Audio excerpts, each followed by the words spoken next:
Hi, everyone. Thank you for joining us for the Power of Plants, our plant-based meat panel. Our moderator today will be David Benzaquen, the founder and managing director of Mission Plant. Also joining us are Blair Crichton, who is a T18 and the co-founder of Karana, Christie Lagally, the founder and CEO of Rebellyous Meats, and Jacek, Prus, the co-founder and CEO of Kuleana.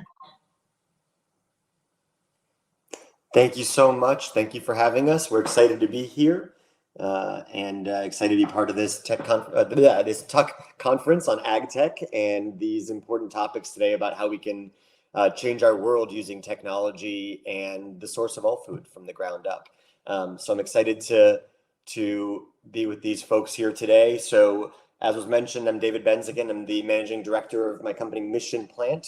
We're a holding company making strategic investments and providing consulting services to plant-based consumer products companies. Previously, I owned, operated, and then sold a plant-based seafood company. I'm joined here today by three incredible leaders in this space, and I'm excited to have them share their stories and have a conversation a little bit about how ag and tech play into their businesses and how they see the future of the industry. So I'd love if I could go around and ask you each to introduce yourselves a bit further. Blair, I'll start with you because you're at the top left of my screen. Cool, thanks. Hi, everyone. Good morning in the US and good evening from where I am in Hong Kong. So I'm Blair. I'm a Tuck 18. So awesome to be here speaking at this conference. It was kind of an idea when I was at Tuck, and it's great to see it grow from strength to strength.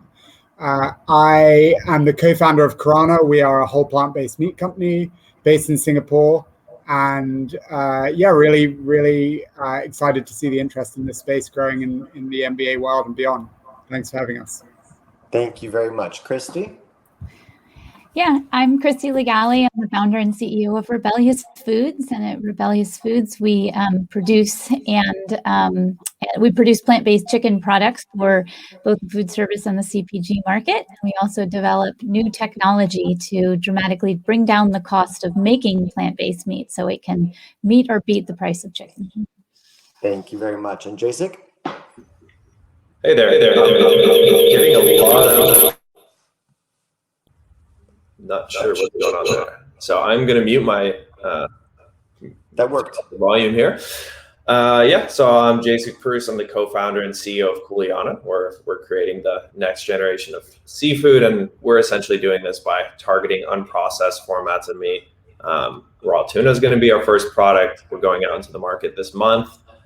You'll be able to find us at Poke Bar and Air One, and just excited to be here and be on another panel here with you, David. And wonderful. It'll be fun. Thank you so much. So I'd love to jump right in and talk about some of the hot topics of the day. One of my first questions for you all is, we're here talking about agriculture and technology and how they intersect, and food, of course, is a huge part of that. But I'm so often on panels with so many folks in this space where we're talking about the food tech side, but not really the agricultural side. So I'm curious about how the ag piece, whether it's marine ag or land ag, plays into your businesses. How closely do you focus on the crops you're using, and how did you choose them?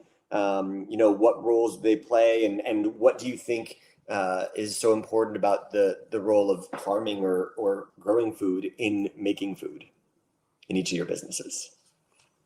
Whoever wants to start can go ahead. I'm happy to jump in because it's really important to us as a company.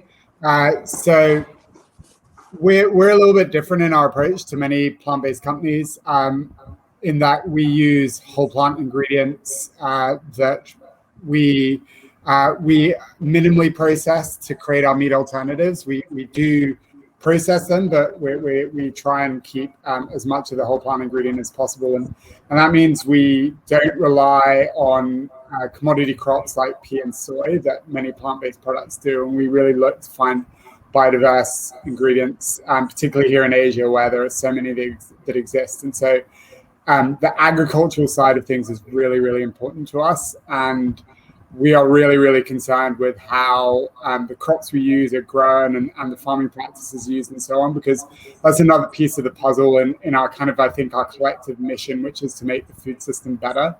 And we need to move away from monocrop farming practices that don't promote biodiversity and soil health, because that's another piece of the puzzle in this whole thing. So for us, it's really, really important. And then thinking about, okay, if we're going to bring these different ingredients and crops into our food system, because currently 12 crops make up 75% of what we eat globally. How do we do that in a way that is sustainable, that is scalable? And, I think technology does play a huge part in that, as well as kind of promoting more sustainable farming methods. And that's not to say that, soy cannot be grown sustainably and so on. It can be, but and the majority of soy that is grown is used for cattle feed. So, but it is something that we increasingly think about. Thank you. Christie or Jacek? Yeah, I think where our company most meaningfully interfaces with the agricultural, essentially where the crops are grown, or the agriculture industry in general, is really in two locations. First of all, we do actually use wheat and soy as the commodity crops, because the purpose of Rebellyous Foods is to produce plant-based meat at high volumes that will meaningfully move the needle on the production of plant-based meat and make it available and affordable for everyone. And so where we see our mission is that, in the United States alone, we produce over 108 billion pounds of animal meat. About half of that is chicken. And yet at the same time, we only produce less than 0.5% of that volume in plant-based meat. And so what our goal is at Rebellyous Foods is to use the most available and the most cost-effective and obviously the most tasty plant-based proteins that can meaningfully make enough plant-based meat to actually move the needle in the essentially transition of industrial animal agriculture to a more plant-based world. But where we also work, as I mentioned earlier, Rebellyous Foods is designing the next generation of plant-based meat production equipment, and that's the other method by which we bring down the cost of plant-based meat to meaningfully make it affordable for people. Right now, most people are paying 3, 4, or 5 times the cost of animal-based meat in order to actually buy plant-based meat, even the amounts that are even available to them. So what we're doing is actually creating a new production system that can bring down the cost of making plant-based chicken products by as much as 50 or 60%. What this means and how it interfaces with the rest of the industrial animal agriculture industry is that we can work with chicken processing facilities where, all the workers are working in really tough conditions. They're also working in refrigerated conditions. They're working in conditions where they work on very tight schedules and, the facility has low margins. We can help those facilities convert to plant-based production and thereby reach our own goals of higher volumes, but also to help convert the industry, the industrial animal agriculture industry, into more plant-based and actually make it more profitable for them through the innovation of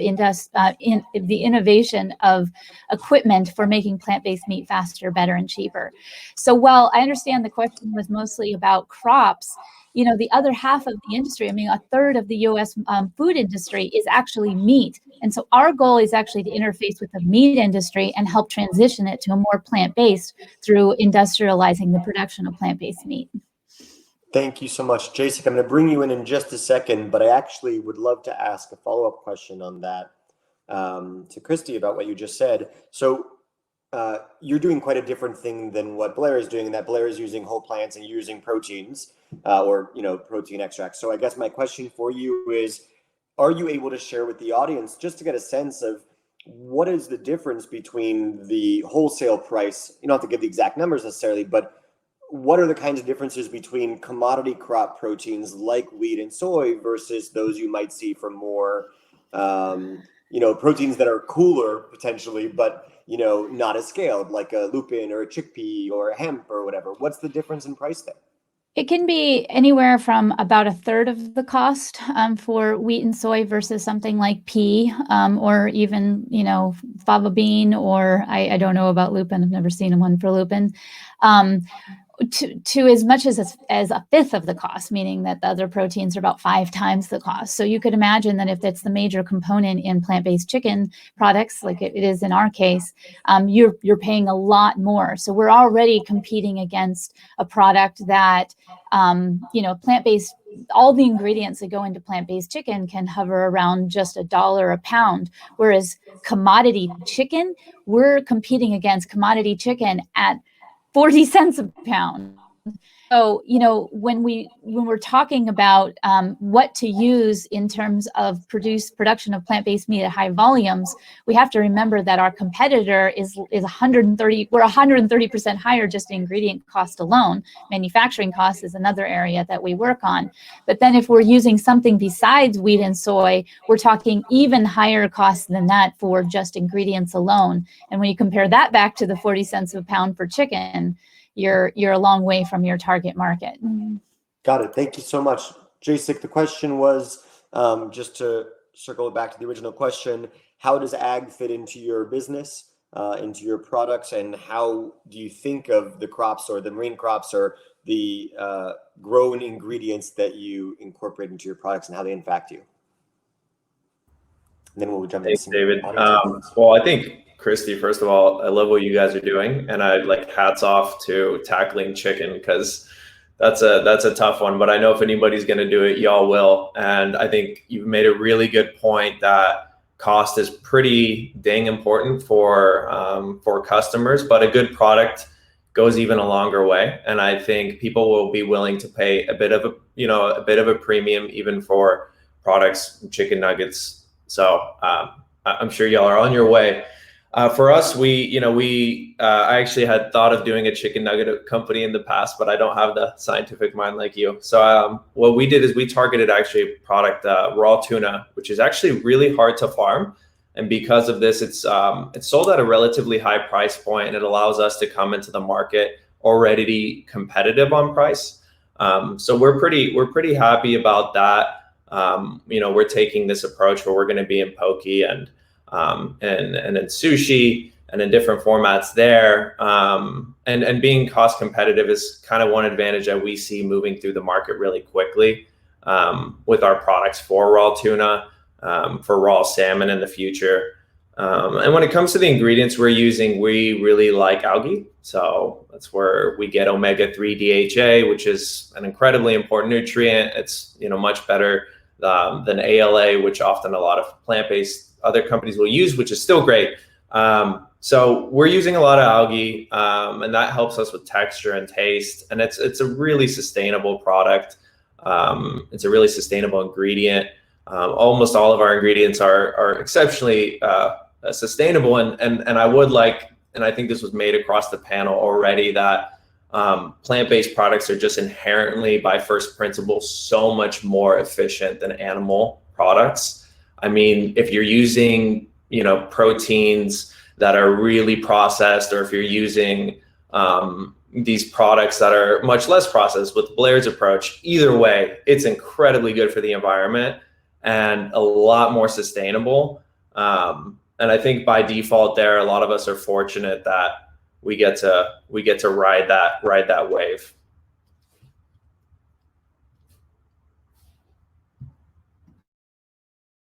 You're on mute, David. Oh. You're off it Okay. now. Someone unmuted. No, okay. Sorry. And is that better? Now you're back on. Sorry about that. Thank you so much. I know that we have a great audience with us today, and that a lot of our audience members are entrepreneurs themselves, or entering that part of their careers, or are coming out of school and trying to decide what to do.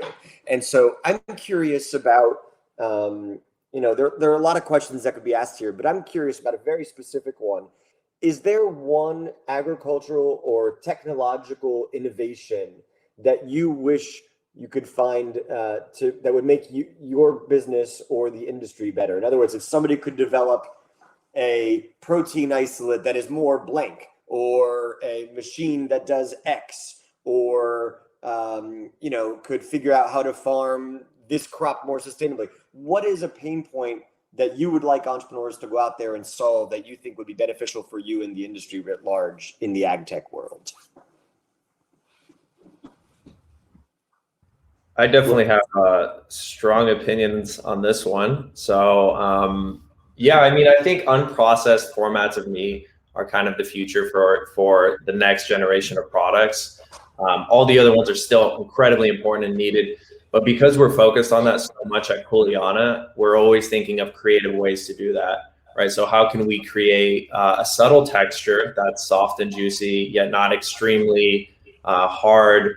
And we haven't been able to find that through a lot of the production methods that exist. And obviously we have a lot of plant proteins that come in the form of powders, but it would be really impressive. And we've seen a few companies tackling this and doing this in more creative ways to create more striated plant protein raw materials that companies could use. And then through their own processes, essentially interweave those proteins into something of a matrix. And essentially that, where I'm going with that is to create a complex texture, to create a scaffold for a product. And then we can, hit more of this unprocessed formats of meat. I think that would be incredible. And if anybody out there wants to get involved with that, please send me an email because I'll be more than happy to support y'all. Cool, thank you. That actually, I'll jump in really quickly and say, that actually reminds me that one thing I'd like to see is more plant-based proteins in gel format, because a lot of proteins are available in gels, but they're really hard to find plant protein sources like that. And that's something that I always struggled with in a company that I ran. So I bet Jacek would probably be able to benefit from that as well. So would love to hear Blair and Christie about some innovations you'd like to see entrepreneurs take on to benefit your companies or this industry. Yeah, sorry. So, I think, if you're thinking about the reasons that people get involved in the plant-based foods industry or the alternative meat or alternative protein industry, oftentimes it is due to climate change. And the number one thing that we spend probably the most money on, but also the meat industry spends the most money on, is refrigeration, cooling, and chilling. And at night, I just look at the ceiling and think to myself, why has somebody not figured out a better way of doing refrigeration than we have since, basically the early 1900s? And so I always wish that somebody would invent a better refrigeration system because we really haven't tackled that to the degree it needs to be tackled in order to really reduce the impact of the food industry. Now, that would necessarily be not specific to plant-based foods, but it would certainly help bring down the cost of frozen and refrigerated goods, but it would do so across the industry. And as we know from like Project Drawdown and other major climate change voices, managing refrigeration and even controlling refrigeration and advancing refrigeration from a technical perspective would be one of the most important things we can do to address climate change. Not necessarily directly or specifically part of the plant-based foods industry, but chilling and cooling plant-based foods, puts just as much of a load on the environment as chilling and cooling meat does. Well, actually meat probably more so, but it would really be beneficial to see that kind of innovation. Mm-hmm. Great, thank you. Blair? Yeah, like many plant-based companies, we use a number of ingredient inputs, and as a whole plant company that's focused on minimally processed products, we really would love to see more options that are clean label and also affordable, because as Christine mentioned, price is really important, and a lot of the clean label inputs, the price is super high, and so it makes it really difficult.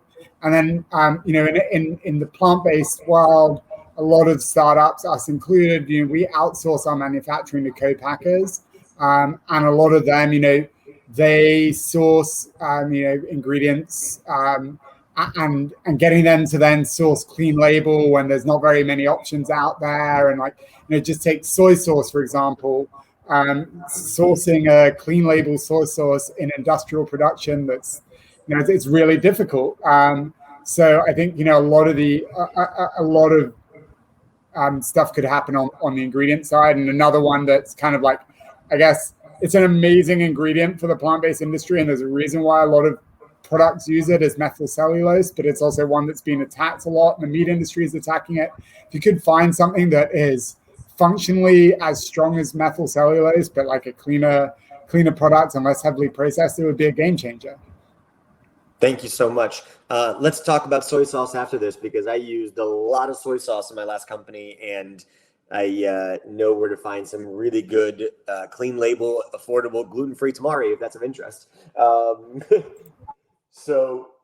Fantastic. Thank you so much. So I'd love to jump to a couple questions from the audience, and we can go back and forth and make it really organic. So if anybody has questions that they want to add, please ask them in the Ask a Question feature at the bottom of the page. And I'm going to start with this one from Gary. Gary wants to know, in terms of risk management, what has your company done to prepare for supply chain food safety issues? He mentions that Chipotle had a really difficult recovery when they had a contamination issue, and that, we know that food safety is becoming a bigger issue around the world. We know how it's impacting global supply chains from China and elsewhere.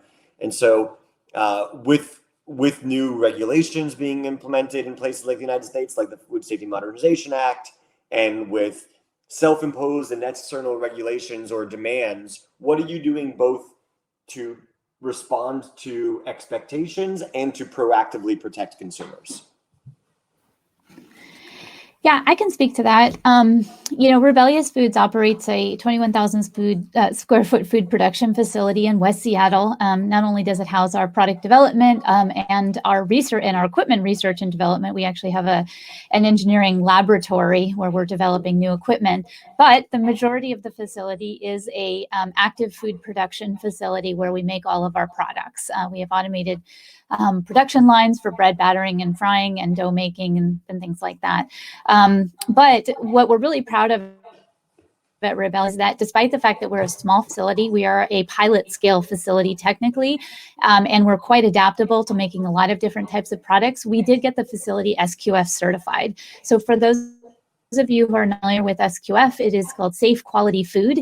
And basically what it means is that we have the traceability and the food safety structure in place, as well as the documentation structures in place to allow us to sell to anywhere in the world. And it really opens things up for us because, food safety, of course, is what's necessary in order to keep our customers safe. And as Rebellyous Foods really started out as a company that wanted to serve vulnerable populations, including K through 12 schools and senior care facilities, as well as hospitals, food safety was at the front of our mind. But also being an SQF certified facility also meant that we could start to sell into major grocery stores, the major chain grocery stores, much, much earlier on in our process than it would have been otherwise. So food safety not only ensures safety, but it also ensures opportunity. Thank you so much. And if anybody's interested around the world, there are equivalents of SQF in other parts of the world, like BRC in the UK or Europe, or anything that's part of the GFSI is really what to look at for those global food safety and manufacturing standards that you could apply to your own manufacturing facility. But SQF is the one most common here in the United States. Blair and Jacek, do you want to speak a little bit about your supply chain food safety controls, whether it's in the raw materials or whether it's in your manufacturing of your finished products? Yeah, I just want to jump in just with one comment there. I don't know too much about Chipotle's issues, but I think it was to do with their meat. And I think that's one nice thing in general about the plant-based space is less food safety risks. There are still definitely risks, but we're not dealing with meat, which is like, it has loads and loads of contamination issues, right at the slaughterhouse all the way through. So, by dealing with plants, we somewhat mitigate some of that risk just at the outset. Of course, there are still a lot of food safety factors you've got to take into consideration, and our food can still spoil. But it does, it does already add some mitigation. Beyond that, I think I don't have anything to add other than what Christie already said. Whilst we're not running our own manufacturing facility, like all the ones we work with, we look for those GFSI type certifications. Thank you very much. And Jacek? Yeah, I mean, I think that's a really good point. Like if you're working with plants, it's going to be way, way easier than with meat. So I can only echo that in a really loud way so everyone out there can hear it. And for us, you know, we got pretty lucky in that we actually got a pharmaceutical manufacturer to create an entire plant-based line for us. So it's really, really clean, maybe a little too clean. And we're pretty excited about that. But to me, that I think that's not even us, because they were just so excited about plant-based that when they met us, they were ready for that opportunity. That a pharmaceutical company would come in, that they would set up their whole new part of their business in food is just so indicative that the time is now for plant-based, for any alternatives for meat. Yeah, and yeah, I think the more pragmatic points made is like SQF is really important, and it just helps people. Like it's really important if you're going to go to like Whole Foods, like you got to just make sure to try to get that. And if you're going to go look for a co-man, make sure that they have either that already in place or a really clear plan of how they're going to get that. Otherwise, you can only service usually much smaller customers, and the larger ones will, you know, they'll start to be a little concerned. So. Thank you very much. A few other tips from my own experience, and none of these are things that the rest of the panel doesn't know already or isn't doing. I guarantee they all have these, but you know, every company that manufactures and sells to a customer of any substantial size would have a HACCP plan, Hazard Analysis Critical Control Points plan, which is a list of the different points of intervention in your manufacturing process where you would have kill steps, or where you would have a potential risk arise, like exposure to oxygen or temperature falling in between certain zones that could be potentially, you know, create pathogenic activity. And any manufacturing facility is going to have a plan for how to handle each of those circumstances. So for example, if the temperature, you know, when you make certain foods, the temperature needs to change before you can fill it into the container that it's going into. You need to cool it down before you put it in the container. And so you'll, you know, one way to mitigate risk is to cool it down quickly enough that it doesn't stay in that danger zone for a long time or things like that. So a HACCP plan, as it's called, would be a major factor. And another thing is when we had our food company, and I'm sure all these folks do the same, you have very specific specifications that you give to your suppliers, and you require them to hand over all of their paperwork to prove their own safety testing and their own certifications and as such. And you also have specific specifications like color, texture, taste, size, moisture content. So my last company used tomatoes to make raw tuna, and you know, we required that every tomato had to be at least a certain size, had to have no blemishes darker than a certain Pantone, and none bigger than X size. And, you know, you can do things like that to really mitigate risk by preventing things. So that's another thing to really consider, especially if you're using fresh produce, as somebody like Blair or myself were. I'd love to take the next question from our group here, and then I welcome any others. I see people are adding them in. Thank you. So the next question I have is from Kathleen Barada, and the question is, regardless of your inputs, what challenges do you face in managing consumer expectations around sustainability in your supply chains? What sustainability claims have you found to be super effective or important to consumers? And who shoulders the premium for these claims? So what's worth it, what's not, in terms of impact, in terms of marketing appeal, and you know, how do you pay for this, or who pays for it?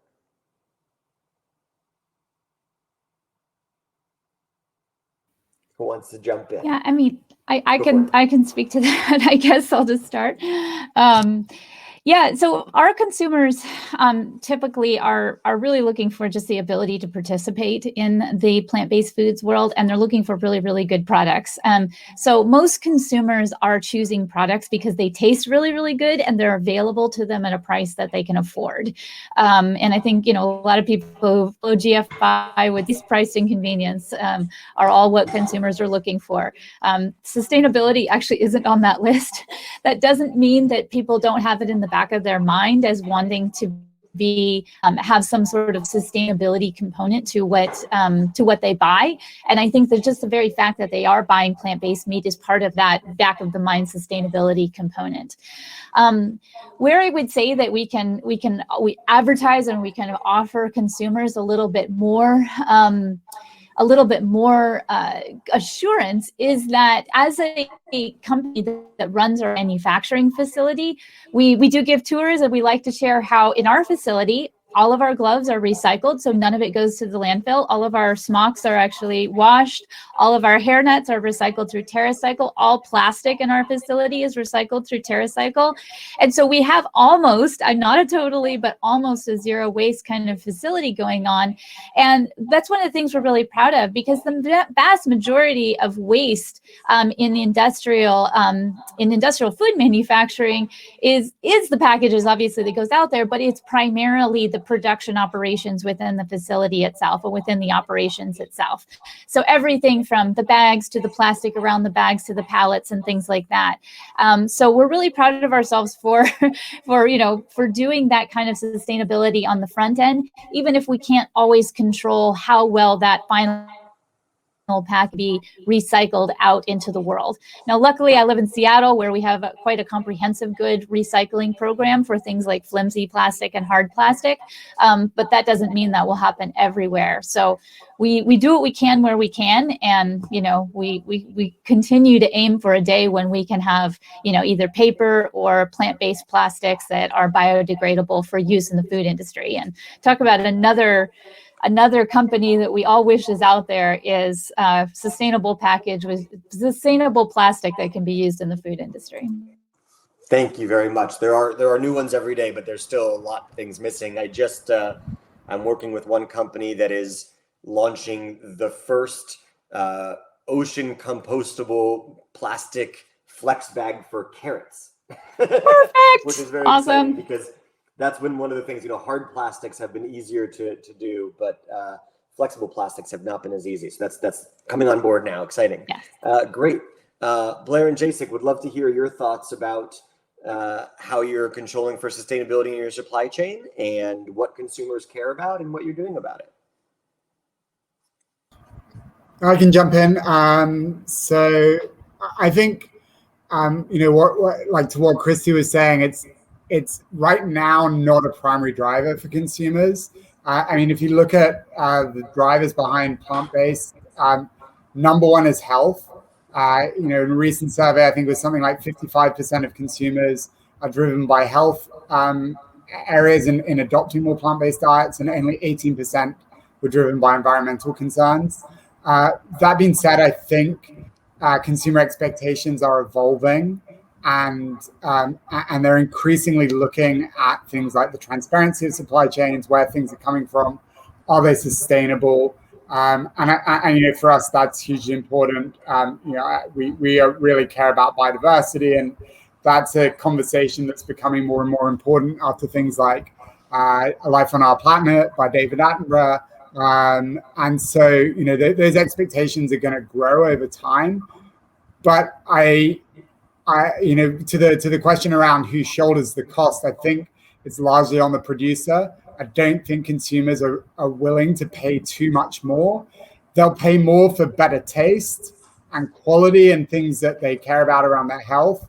But sustainability is still really tough to get consumers to pay for. And that's why it's incumbent on us as an industry who care about sustainability to offer products that are superior on taste and health credentials, and therefore we can get away with charging a bit more whilst we bring our costs down, because we don't have the scale that meat has yet. But I hope that in time consumers will be willing to pay more for that. So that's kind of my view on that. We take it really, really importantly, and it feeds into everything we do, but it's really challenging to then translate that into I guess price and whatnot of your product. So the responsibility sits with us. Thank you very much. Jacek, do you want to add your voice to this conversation about sustainability in supply chain? Yeah, I'm going to just sound like a broken record here, but I just think plants are significantly already so much more sustainable than, the products we're replacing, that I think that in itself is a massive benefit. And I don't want to get lost in the noise here. Like, the main thing that consumers want is they want those kind of products that are inherently significantly more sustainable, but also really tasty. So that's what we're focused on. It's like making sure that the products are delicious. And the reality is, some products like chicken nuggets, we're there. Like, the chicken nuggets are good enough. Like, you give anybody a blind test, they won't tell the difference. Impossible Burger, they can't tell the difference at this point. Raw tuna, maybe not yet, right? So that's what we're focused on, is making sure that these unprocessed formats, these little bit, there's a different formats of meat, are just really delicious, and that's our focus. And if we execute well on that, and we believe we're doing a pretty good job, then the sustainability will fall in place. But definitely a hats off to also doing all the other cool work with, sustainable packaging, everything. Great, thank you so much. I'll quickly mention, not intended as a personal plug, it happens to be one in some case. I own a company called Moonshot Collaborative, which is a consumer research firm focused on studying the beliefs and behaviors of plant-based buyers in the US, not just vegetarians, but the entire population of people who buy plant-based products. And I mention it just to say that on Earth Day, we released a study about shifting consumer beliefs around sustainability.